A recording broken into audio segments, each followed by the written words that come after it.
નમસ્કાર. આવતીકાલેમાં આપનું સ્વાગત છે અને આવતીકાલે કેવી રણનીતિ મદદરૂપ થઈ શકશે અને કયા સંકેતો પર નજર રાખવી જોઈએ એની ચર્ચા સાથે હાજર છું હું જર્નાલ કંટી. આવતીકાલના માર્કેટ પર ચર્ચા કરતા પહેલા આજના માર્કેટને લગતા મુખ્ય સમાચારો પર નજર કરી લઈએ. સતત ત્રીજા દિવસે બજાર પોઝિટિવ બંધ. નિફ્ટી 23,300ની ઉપર, પરંતુ બ્લુ ચીપ કરતા મિડ કેપ સ્મોલ કેપનું સારું પ્રદર્શન. નિફ્ટી બેંકમાં પણ 1%થી વધુની તેજી. ઇન્સ્યોરન્સ કંપનીઓમાં આવી તેજી. એચડીએફસી લાઇફે સારા પરિણામ આપતા આજે 8% વધી નિફ્ટીનો ટોપ ગેનર બન્યો. અન્ય ઇન્સ્યોરન્સ કંપનીઓમાં આવી તેજી. એક્સિસ બેંકના પરિણામ રહ્યા મિશ્ર. નફો અને એનઆઈ અનુમાન મુજબ રહ્યા તો ગ્રોસ અને નેટ એનપીએમાં આવ્યો વધારો, પરંતુ ત્રિમાસિક ધોરણે પ્રોવિઝન વધ્યા. ઇન્ફોસિસે રજૂ કર્યા સારા પરિણામ. આવક અને નફો અનુમાન કરતાં વધારે રહ્યા. માર્જિન અનુમાન મુજબ FY25ના સીસી ગાઇડન્સમાં કર્યો વધારો. માર્જિન ગાઇડન્સ રાખ્યું યથાવત. આવતીકાલે જાહેર થશે નિફ્ટીની દિગ્ગજ કંપનીઓ. એસબીઆઈ લાઇફ, વિપ્રો, ટેક મહિન્દ્રાના પરિણામ સાથે આઈસીસીઆઈ, લોમ્બાર્ડ અને જીઓ ફાઇનાન્સના પરિણામ પર રહેશે નજર.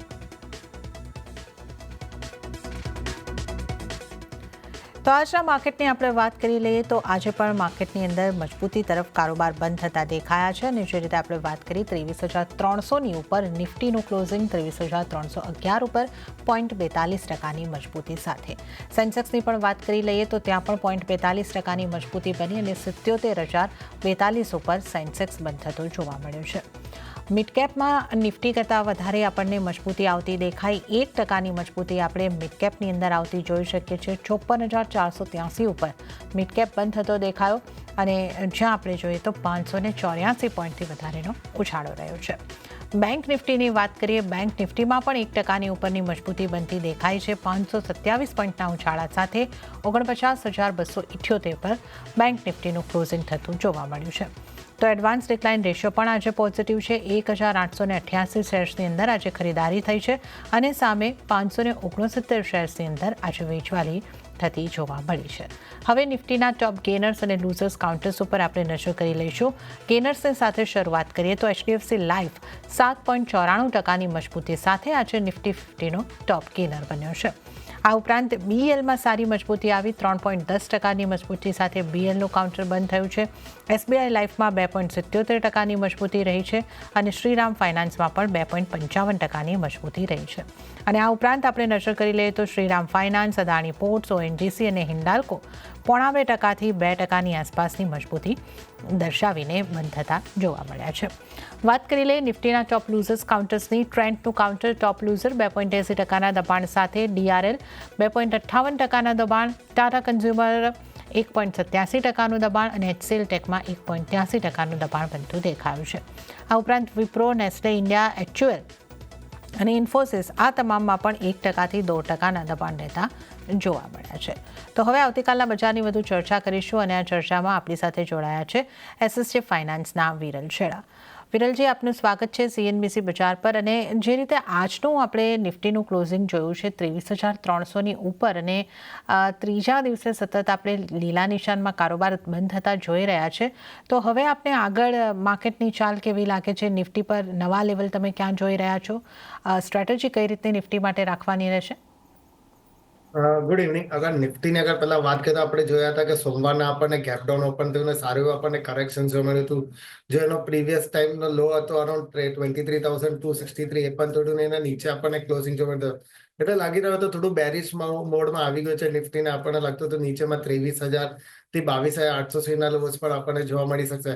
પણ ત્યાર પછી આપણે જોવા જઈએ તો નેક્સ્ટના 3 દિવસ આપણે થોડું સાઇડવેઝ થી પોઝિટિવ મુવમેન્ટ જોવા મળી હતી. જો પ્રીવિયસ વીક્સના ક્લોઝિંગ પછી આપણને ગેપડાઉન જો ઓપન થયું તો એ ગેપ આજે ફિલ કર્યું છે અને ત્યાર પછી આજે આખું દિવસ સાઇડવેઝ એક મુવમેન્ટ ટ્રેડ કર્યો હતો. લાગી રહ્યો છે અહીંયાથી થોડી બહુ આપણને અપસાઇડ મુવમેન્ટ આજે જોવા મળી શકશે. ઉપરમાં જ્યારે પણ આ 23,400 બધા ક્રોસ કરે છે, જો કે આજના આઈ છે તો લાગે છે ઉપરમાં ફરીથી 23,600 સુધીના લેવલ્સ આપણને જોવા મળી શકશે. જે હિસાબે મારા હિસાબે આજે લાસ્ટમાં હાફ એન આવરમાં થોડી મુવમેન્ટ આપણને જોવા મળી હતી નિફ્ટીમાં. લાગી રહ્યો છે અહીંયાથી મુવમેન્ટ અપસાઇડ કન્ટિન્યુ કરી શકે છે. તો 23,200ના સ્ટોપ પ્લસ એક વખત બાય કરી શકે છે નિફ્ટી. ઉપરમાં ટાર્ગેટ આપણા 23,500 થી 23,600 ના રહેશે. ઓકે, તો નિફ્ટીમાં અહીંયા આગળથી પોઝિટિવ મોમેન્ટમ કન્ટિન્યુ થતું લાગી રહ્યું છે. ખરીદારી કરીને ચાલવાની સલાહ છે. 23,200નો સ્ટોપ લોસ રાખવાનો રહેશે. 23,500 અને એની ઉપરના ટાર્ગેટ જે છે તમને નિફ્ટી ઉપર બનતા દેખાઈ શકે છે. બેંક નિફ્ટીની પણ જો વિરલજી વાત કરી લઈએ, બેંક નિફ્ટીમાં જે 1%ની મજબૂતી આવતી દેખાય છે, તો બેંક નિફ્ટીમાં કઈ રીતની તમારી સલાહ રહેશે? બેંક નિફ્ટી પણ આપણે જોઈએ તો એનો જો 49,800 ના આસપાસના પહેલાના જો સપોર્ટ્સ હતા એ બધા બ્રેક કર્યા અને આ સપ્તાહમાં આપણે જોયું હતું કે નવો લોસ આપણે બનતા જોયો મેં તો ઓલમોસ્ટ નીચેમાં 48,000 સુધીના લોસ બનાવ્યા અને ત્યારથી આપણે પુલબેક રેલી પણ સારી એવી જોઈએ છે. પીએસયુ બેંક્સ ને પ્રાઇવેટ સેક્ટર બેંક્સમાં પણ થોડી એવી સારી એવી મુવમેન્ટ જોવે છે ને જે હિસાબે અત્યારે ક્લોઝિંગ આપ્યું છે મને લાગે છે અહીંયાથી અપસાઇડ મુવમેન્ટ આપણને જોવા મળી શકશે. તો ઉપરમાં એને હવે અત્યારે રેઝિસ્ટન્સ છે અરાઉન્ડ 49,800 ને એ બધા એના ઉપર અગર ક્લોઝિંગ આપે છે તો ફરીથી ઉપરમાં 50,300 થી 50,500 સુધીના લેવલ્સ પણ આવી શકે છે. પણ જે હિસાબે મુવમેન્ટ છે ને અત્યારે પોઝિટિવ સાઇનમાં બંધ આપ્યું છે તો લાગે છે કન્ટિન્યુ કરી શકે છે રેલી. તો બેંક નિફ્ટી ફ્યુચર આ લેવલ પર બાય કરવાનું સલાહ આપીશ 49,435માં. નીચેમાં સ્ટોપ લોસ આપણે અરાઉન્ડ 49,100 ના આસપાસનું મૂકી શકીએ અને ઉપરમાં ટાર્ગેટ 49,800 થી 50,000 ના રહેશે. ઓકે, તો બેંક નિફ્ટી ફ્યુચરમાં અહીંયા આગળથી ખરીદારી કરવાની સલાહ બનતી દેખાઈ રહી છે. 49,100નો સ્ટોપ લોસ રાખવાનો રહેશે. 49,800થી 50,000 સુધીના ટાર્ગેટ અહીંયાથી બેંક નિફ્ટી ફ્યુચરમાં બનતા દેખાઈ શકે છે. તો આપણે નિફ્ટી બેંક નિફ્ટી ઉપર વિરલજીની સલાહ ઉપર ખાસ નજર કરી છે. હવે આપણે વાત કરી લઈએ કે અન્ય નિષ્ણાતો ખાસ કરીને નિફ્ટી પર કઈ રીતની સલાહ આપી રહ્યા છે. નજર કરી લઈએ હેન્સેક્સ સિક્યોરિટીઝના મહેશ ઓઝાની સલાહની આપણે જો સૌથી પહેલાં વાત કરી લઈએ તો એમણે નિફ્ટીને બાય કરવાની સલાહ આપી છે 23,320ની આસપાસ અને જે અહીંયા આગળથી સ્ટોપ લોસ તમારે રાખવાનો રહેશે. એની જો આપણે વાત કરી લઈએ 23,210નો અને ટાર્ગેટ જે છે 23,450ના બંધા દેખાઈ શકે છે. તો મહેશ ઓઝા તરફથી નિફ્ટી પર બાય કરવાની સલાહ બનતી દેખાઈ રહી છે. હવે જો આપણે આગળ વાત કરી લઈએ ઓપ્યુલન્ટ ઇન્વેસ્ટમેન્ટ એડવાઇઝરના બ્રિજેશ સિંહની સ્ટ્રેટેજીની નજર કરી લઈએ તો એમણે નિફ્ટીને સેલ કરવાની સલાહ આપી છે. 23,400ની ઉપરથી સેલ કરીને ચાલવાની સલાહ. ટાર્ગેટ તેઓ જોઈ રહ્યા છે 23,200નો અને સ્ટોપ લોસ 23,440નો રાખવાની સલાહ અહીંયાથી બ્રિજેશ સિંહજી તરફથી મળતી દેખાઈ રહી છે. તો આજે આપણને એક મિશ્ર સલાહ અહીંયા આગળથી મળતી દેખાઈ રહી છે. બાય સેલ બંને તરફની સલાહ અહીંયા આગળથી બની રહી છે. તો એક કોશિયસ વ્યૂ ખાસ માર્કેટમાં રાખવાનો રહેશે. અત્યારે હવે આપણી સાથે વિરલજી જોડાયેલા છે. એમની સાથે આપણે વધુ ચર્ચાની અંદર આગળ વધીશું. વિરલજી, આજે આપણે જોયું છે કે ટ્રેન્ડનું કાઉન્ટર આજે પણ તૂટતું દેખાયું. કાલે પણ એ લગભગ ટોપ લૂઝર્સની અંદર સામેલ હતું. આજે પણ થયું છે 2.80%નું દબાણ. આ કાઉન્ટરને તમે કઈ રીતે જોઈ રહ્યા છો અને અહીંયા તમારી આગળ કઈ રીતની સલાહ રહેશે? ટ્રેન્ડ કાઉન્ટર આપણે ઓવરઓલ એનું જોવા જઈએ તો એના જ્યારે પણ ઓલ ટાઈમ હાઈસ બનાવેલા ઓક્ટોબર મહિનામાં 8,350ના આસપાસ ત્યાંથી આપણે જોયું હતું કે સાઇડવેઝથી ડાઉનસાઇડ મુવમેન્ટ આપણને જોવા મળી છે અને ઓલમોસ્ટ ઉપરથી આપણે જોઈએ તો ઓલમોસ્ટ અરાઉન્ડ 25% થી 30% જેટલો આપણને ઘટાડો જોવા મળી ગયો છે. ને અત્યારે જોવા જઈએ તો એના જો 200 ડીએમએસ છે અરાઉન્ડ 6,000ના આસપાસ એના આસપાસ જ અત્યારે બોટમ્સ બનાવી રહ્યો છે. છેલ્લા 4 દિવસથી આપણે જોઈએ તો 6,100ના આસપાસના એના લોસ છે. અગર એ બધા 200 ડીએમએસ આ બધા બ્રેક કરે છે તો હજી કરેક્શન્સ આપણને ડીપમાં જ લઈ જશે અને મને લાગે છે નીચેમાં ફરીથી આપણને 5,500 થી 5,300 સુધીના લેવલ્સ પણ આપણને જોવા મળી શકે છે. જે હિસાબે અત્યારે સેલિંગ પ્રેશર અત્યારે થોડું જોવા મળી રહ્યું છે મારા હિસાબે અત્યારે થોડું અવોઇડ કરવાની સલાહ રહેશે. ઉપરમાં જ્યારે પણ 6,500 ને બધા ક્રોસ કરે પછી આપણે એમાં ફ્રેશ બાયની સ્ટ્રેટેજી આપશું ને ત્યાં સુધી મારા હિસાબે થોડું વેઇટ કરવાનું રહેશે. ઓકે, તો અહીંયા આગળથી થોડું વેઇટ કરીને ચાલવાની સલાહ જે છે ટ્રેન્ડના કાઉન્ટર ઉપર તો ખાસ બનતી દેખાઈ રહી છે. હવે આપણે HDFC લાઈફની વાત કરી લઈએ. આ સ્ટોકની અંદર એક રિઝલ્ટ બાદ સારો ઉછાળો આવતો દેખાયો. લગભગ 8%ની નજીકની મજબૂતી આજે બનતી દેખાય અને આની પાછળ અન્ય જે ઇન્સ્યોરન્સને લગતા સ્ટોક છે એમાં પણ પોઝિટિવિટી આવી. SBI લાઈફમાં પણ 2.77% જેવી મજબૂતી આવતી દેખાય છે. તો અહીંયા આપની કઈ રીતની સલાહ રહેશે વિરલજી? HDFC લાઈફ પણ આપણે જોયા હતા કે ઓક્ટોબર મહિનામાં ડબલ ટોપ બનાવેલો ઓલમોસ્ટ અરાઉન્ડ 750ના આસપાસ ત્યારથી કરેક્શન્સ આપણને જોવા મળ્યું છે. ઓલમોસ્ટ 20% જેટલું કરેક્શન્સ પણ થયું હતું ને આજે જે હિસાબે કાલે પરિણામ આવ્યા એના પછી આપણે આજે 10%ની અપસાઇડ મુવમેન્ટ જોવા મળી હતી. તો એ પ્રમાણે આપણે જોયું તો વોલ્યુમ્સ પણ સારા વધી રહ્યા હતા પણ એના સ્ટાર્ટિંગના મુવમેન્ટ પછી એમાં આપણે કરેક્શન્સ પણ જોવા મળે છે. ઉપરના રેટથી થોડું ડાઉનસાઇડ પણ આવી ગયું છે. તો મારા હિસાબે જેના પાસે પણ અગર નીચેના લેવલ્સ પર લીધેલા હોય તો મારા હિસાબે આ લેવલ્સ પર થોડી પ્રોફિટ બુક કરવાની સલાહ રહેશે. જો આજના જો ગેપ્સ બનાવ્યો છે તો મને લાગે છે એક ફિલ કરવા માટે હજી કરેક્ટ કરી શકે છે. નીચેમાં ફરીથી અગર 600-610 ના વચમાં આવે છે તો આ લેવલ્સ પર બાય કરવાની સલાહ રહેશે. ઓવરઓલ લોંગ ટર્મ માટે સ્ટોક સારું દેખાઈ રહ્યો છે, પણ હાલ ઘડી મારા હિસાબે થોડું વેઇટ કરવાનું રહેશે. સ્ટોપ લોસ આપણે નીચેમાં અરાઉન્ડ 585 ના આસપાસ મૂકી શકે ને ઉપરમાં જ્યારે પણ આ 665 ના બધા ક્રોસ કરશે તો મુવમેન્ટમાં આપણને 700 થી 750 ના લેવલ્સ ફરીથી જોવા મળી શકે છે. ઓકે, તો HDFC લાઈફ ઉપર અહીંયા આગળથી સલાહ છે તમારે માટે બની રહી છે ઘટાડે ખરીદી કરવાની છે. 610ની આસપાસના તમને જો લેવલ્સ મળે છે ત્યારબાદ ખરીદારી કરવાની સલાહ. 585નો સ્ટોપ લોસ, ત્યારબાદ 665નો પહેલો ટાર્ગેટ, અને એ જો ક્રોસ થાય છે તો આગળ ઉપરની તરફના ટાર્ગેટ પણ તમને જોવા મળી શકે છે. તો આ સલાહ ખાસ કરીને HDFC લાઈફ પર બનતી દેખાઈ રહી છે. આગળ આપણે વધુ ચર્ચા કરી લઈએ તો બેંક્સમાં પણ એક સારી મજબૂતી આવી, અને એમાં ખાસ કરીને PSU બેંકમાં SBIની જો નજર કરી લઈએ 1.67% મજબૂતી ત્યાં આવતી દેખાય, અને પ્રાઇવેટ બેંકમાંથી IndusInd બેંક 1.34% મજબૂત થતી દેખાય છે. તો IndusInd બેંકમાં સારી મજબૂતી આજે પણ યથાવત રહેતી દેખાય છે. આ ઉપરાંત ICICI bank, HDFC bank, axis બેંકમાં પણ 1%ની ઉપરની મજબૂતી રહી છે. તો ખાસી બેંકની અંદર આજે પોઝિટિવ કારોબાર રહ્યા છે. તો SBI પર આપનો કઈ રીતનો વ્યૂ, અને પ્રાઇવેટ બેંકમાંથી કયું કાઉન્ટર આપણે ખાસ ફોકસમાં રાખવાનું રહેશે? અગર SBI ની વાત કરીએ તો આપણે જોઈ શક્યા હતા કે એમાં પણ ઉપરથી આપણને ઓલમોસ્ટ 20% જેટલું કરેક્શન જોવા મળ્યું હતું. નીચેમાં અરાઉન્ડ 720 ના આસપાસ બોટમ્સ બનાવ્યા, ત્યારથી પુલબેક આપણને આ સપ્તાહમાં જોવા મળ્યું છે. ઉપરની બાજુ જોઈએ તો એને અરાઉન્ડ 800 ના આસપાસ રેઝિસ્ટન્સ છે, બધા રેઝિસ્ટન્સ ફેસ કરે છે. અગર એ બધા રેઝિસ્ટન્સ ક્રોસ કરે છે તો ફરીથી અપસાઇડમાં 840 થી 850 ના લેવલ્સ આવી શકે છે. નહીં તો મને લાગે છે અહીંયાથી ફરીથી કરેક્શન્સ આવી શકે છે. ને એના જો અત્યારના લોસ બનાવેલા 720 ના આસપાસ અગર એ બધા બ્રેક કરે છે તો નીચેમાં આપણને 700 થી 670 સુધીના લેવલ્સ પણ જોવા મળી શકશે. તો મારા હિસાબે થોડું વેઇટ કરવાની સલાહ રહેશે. ઉપરમાં જ્યારે પણ આ 780 ને બધા ક્રોસ કરે છે પછી જ એમાં બાય કરવાની સલાહ રહેશે. ટાર્ગેટ્સ આપણે ઉપરમાં 850 સુધી જઈ શકું ને નીચેમાં 720 ના આસપાસનો સ્ટોપ લોસ પછી મૂકી શકે છે. પ્રાઇવેટ સેક્ટરની વાત કરીએ તો મને IndusInd બેંક આ લેવલ્સ પર થોડું સારું દેખાઈ રહ્યું છે. ઓવરઓલ કાઉન્ટર જોઈએ તો એક સાઇડવેઝ રેન્જમાં ટ્રેડ કર્યો છે, વોલ્યુમ્સ પણ સારા એવા થઈ રહ્યા છે.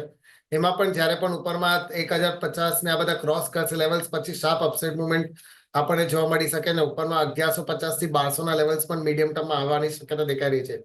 નીચેની બાજુ એને અરાઉન્ડ 930 ના આસપાસ સારા બોટમ છે. અગર એ બધા બ્રેક કરે છે તો કરેક્શન હજી પણ આવા જોવા મળી શકે છે. પણ 930 ના સ્ટોપ લોસ થી મારા હિસાબે આમાં બાય કરવાની સલાહ આપી શકીએ છીએ આપણે. ઓકે, તો આપણે IndusInd બેંકની આગળથી ખાસ વાત કરી અને SBIની પણ વાત કરી. પણ હવે આપણે જો વાત કરી લઈએ રિઝલ્ટ રિલેટેડ, તો આજે માર્કેટ બંધ થયા બાદ ઇન્ફોસિસ અને એક્સિસ બેંકના પરિણામ આવ્યા છે. પરિણામ કેવા રહ્યા છે તેના પર ચર્ચા કરવા માટે જોડાયા છે સહયોગી નીરજ કંસારા. જી નીરજ, જણાવો કેવા રહ્યા બંને કંપનીઓના પરિણામ? જી, સૌથી પહેલાં ઇન્ફોસિસના પરિણામ પર નજર કરીએ. જુઓ, અનુમાન મુજબના જ પરિણામ અહીંયા આવતા જોવા મળ્યા છે, અને ખાસ કરીને દરેક ફ્રન્ટ પરથી આપણને એક સંતોષજનક પરિણામ છે. ખાસ કરીને પ્રોફિટ અહીંયાથી આપણને 4.5% જેટલો વધતો દેખાયો છે, જે આંકડો અનુમાનથી સારો છે. રેવન્યુ ગ્રોથ અહીંયા 2% જેટલો આવ્યો છે. અહીંયા પણ આંકડો જે છે અનુમાનથી થોડો ઓલમોસ્ટ અનુમાન મુજબનો જ આપણને રહેતો જોવા મળ્યો છે. એબિટ અને માર્જિનમાં પણ કોઈ બહુ મોટો ફેરફાર નથી આવ્યો. અહીંયા આપણને 21.3%ના માર્જિનનું અનુમાન હતું, 21.3% પર માર્જિન આપણને આવતા જોવા મળ્યા છે. ડોલર આવક જે છે એ $4,939 મિલિયન આજુબાજુ આપણને રહેતી જોવા મળી છે. અને ખાસ કરીને અહીંયાથી CC ગ્રોથ ખૂબ સારો રહેતો જોવા મળ્યો છે. 0.9%નું અનુમાન હતું, જેની સામે 1.7% પર આપણને CC ગ્રોથ રહેતો જોવા મળ્યો છે. અને કુલ TCV જે ડીલ છે એ લગભગ $2.5 બિલિયન પર રહી છે, કે જે છેલ્લા 3-4 ક્વાર્ટરથી 2 થી 3 બિલિયન ડોલરની રેન્જમાં રહેતી હોય છે. એટલે એ જ પ્રકારનું ખાસ કરીને આપણને આવતું જોવા મળ્યું છે. પરંતુ ખાસ વાત અહીંયાથી જે આંખે ઉડીને વળગે એવી છે ઇન્ફોસિસના રિઝલ્ટમાં, ગાઈડન્સ ખાસ ધ્યાનમાં રાખવાનું છે. CC ગ્રોથનું ગાઈડન્સ એમણે અહીંયાથી વધાર્યું છે. પહેલાં 3.75 થી 4.5%ની રેન્જ આપી હતી, હવે 4.5% થી 5%ની રેન્જ તેમણે આપી છે. એટલે ચોક્કસથી કાલે અહીંયા આપણને ઇન્ફોસિસમાં એક સારું એક્શન જોવા મળી શકે છે, માત્ર ને માત્ર ગાઈડન્સના પગલે. જોકે માર્જિન ગાઈડન્સ જે 20 થી 22%નું હતું એ યથાવત રાખ્યું છે, ને એ જ રેન્જની અંદર આપણને માર્જિન દેખાયા છે. એટલે ઇન્ફોસિસના પરિણામ દરેક ફ્રન્ટ પર સંતોષજનક છે, અને ગાઈડન્સને લીધે કદાચ અહીંયા આપણને તેજી જોવા મળે. બીજી તરફ એક્સિસ બેંક પર નજર રાખવાની છે. અહીંયા પરિણામ થોડાક મિશ્ર છે. મિશ્ર એટલા માટે કે અસેટ ક્વોલિટીમાં થોડીક ચિંતાઓ છે. પરંતુ પ્રોફિટ અહીંયા જે અનુમાન હતો અનુમાનથી સારો રહેતો જોવા મળ્યો છે. એનઆઈઆઈની અંદર પણ 8.5% ઉછાળો છે, જે આંકડો પણ ઓલમોસ્ટ અનુમાનથી આપણને થોડો ઓછો રહેતો જોવા મળ્યો છે. પરંતુ ઓવરઓલ ખાસ કરીને અહીંયા પરિણામો પર જો તમે અસેટ ક્વોલિટી જોશો તો ગ્રોસ એનપીએ, નેટ એનપીએ બંનેની અંદર સ્લાઇડલી વધારો જોવા મળ્યો છે. અને એમાં પણ ખાસ કરીને અહીંયાથી આ જે વધારો છે તે આવી રહ્યો છે તે ખાસ કરીને આવી રહ્યો છે જે રિટેલ લેન્ડિંગ છે કે અનસિક્યોર્ડ લેન્ડિંગ છે એને લઈને થોડીક અહીંયાથી ચિંતા જોવા મળી રહી છે. પરંતુ તમે પ્રોવિઝન્સ જોઈ લો, પ્રોવિઝન્સની અંદર quarter on quarter, year on year થોડોક વધારો છે, પરંતુ ક્વાર્ટર ઓન ક્વાર્ટર 2200 કરોડના જે હતા તે ઘટીને 155 કરોડ પર આવતા જોવા મળ્યા છે. એટલે એ થોડી રાહતની વાત અહીંયાથી પ્રોવિઝન્સના ફ્રન્ટ પરથી થઈ છે. એટલે એક્સિસ બેંક અહીંયા થોડાક અસેટ ક્વોલિટીને લઈને ચિંતા છે, પ્રોવિઝન્સ થોડાક હજી પણ ઊંચા લેવલ પર છે, પરંતુ ઓવરઓલ પ્રોફિટ અને જે એનઆઈઆઈ છે તે આવક મુજબના રહેતા જોવા મળ્યા છે. એટલે અહીંયા કદાચ આપણને એક મિશ્ર એક્શન જોવા મળે, પરંતુ ઇન્ફોસિસના જે પ્રમાણે ગાઈડન્સ વધાર્યું છે એને લઈને થોડોક આશાવાદ અહીંયાથી બની રહ્યો છે. જી નીરજ, આ સમગ્ર રિઝલ્ટની માહિતી આપવા બદલ આપનો ખૂબ ખૂબ આભાર. અને ત્યારે જ આપણી સાથે વિરલ છેડા જોડાયેલા છે. વિરલજી, હવે જે રીતે આપણે આવતીકાલે પરિણામની અસર આ બંને કાઉન્ટર ઉપર જોઈશું, આઈટીમાંથી ઇન્ફોસિસ પર અને એક્સિસ બેંક્સમાંથી, તમારા કઈ રીતના વ્યૂ છે આ બંને કાઉન્ટર ઉપર? બંને કાઉન્ટરમાં આગળ જોઈએ તો મને ઇન્ફોસિસ આ લેવલ્સ પર થોડું સારું દેખાયું છે. જે હિસાબે પરિણામ આવ્યો છે મને લાગે છે ગેપ ઓપન થઈ શકે છે ને એના જો હાઈસ છે અત્યારના ઓલ ટાઈમ એ પણ બ્રીચ કરે ને એના ઉપર અત્યારે મુવમેન્ટ આપે એ પણ દેખાઈ રહ્યો છે. ને ઉપરમાં મારા હિસાબે 2100 થી 2200 લેવલ્સ પણ આપણને મીડિયમ ટર્મમાં જોવા મળી શકે છે.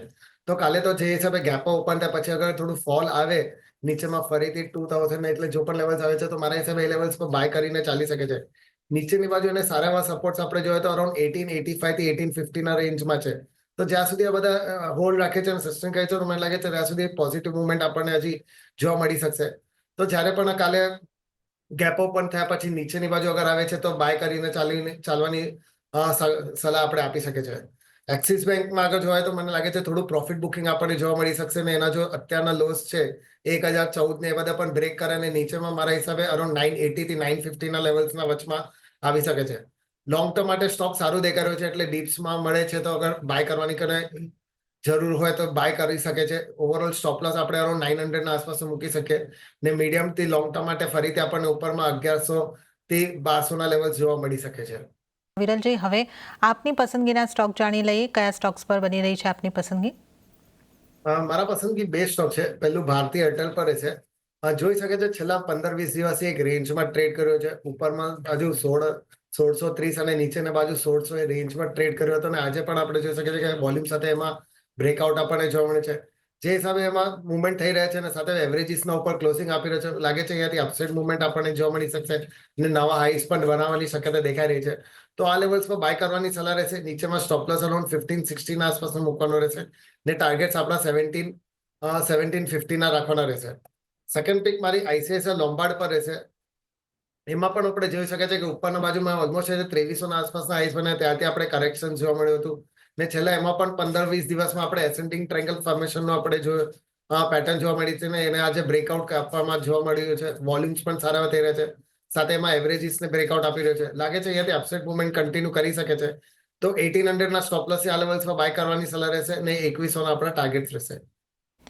ઓકે, તો અહીંયા આગળથી આપણે જો વાત કરી લઈએ વિરલજીના જે ટ્રેડિંગ કોલ્સ છે એ નહીં, તો અહીંયા આગળથી ભારતીય એરટેલ ઉપર ખરીદારી કરવાની સલાહ જે છે એ વિરલજી તરફથી બનતી દેખાઈ રહી છે. 1750ના ટાર્ગેટ અને 1560નો સ્ટોપ લોસ તમારે ભારતીય એરટેલ માટે ખાસ ધ્યાને રાખવાનો રહેશે. અને બીજો જે છે સ્ટોક એની જો આપણે વાત કરી લઈએ આઈસીઆઈસીઆઈ લોમ્બાર્ડ, અહીંયા પણ ખરીદારી કરવાની સલાહ. અહીંયા આગળ તમારે ટાર્ગેટ જે છે 2100ના બનતા દેખાઈ શકે છે અને સ્ટોપ લોસ 1800નો રાખવાની સલાહ બનતી દેખાઈ રહી છે. તો આ વિરલજીની પસંદગીના સ્ટોક્સની આપણે વાત કરી. વિરલજી, હવે આપણે રેલવે સ્ટોકની ખાસ વાત કરી લઈએ, કારણ કે રેલવેને રિલેટેડ સ્ટોકમાં આજે ખાસી એવી અપમૂવ આવતી જોવા મળી.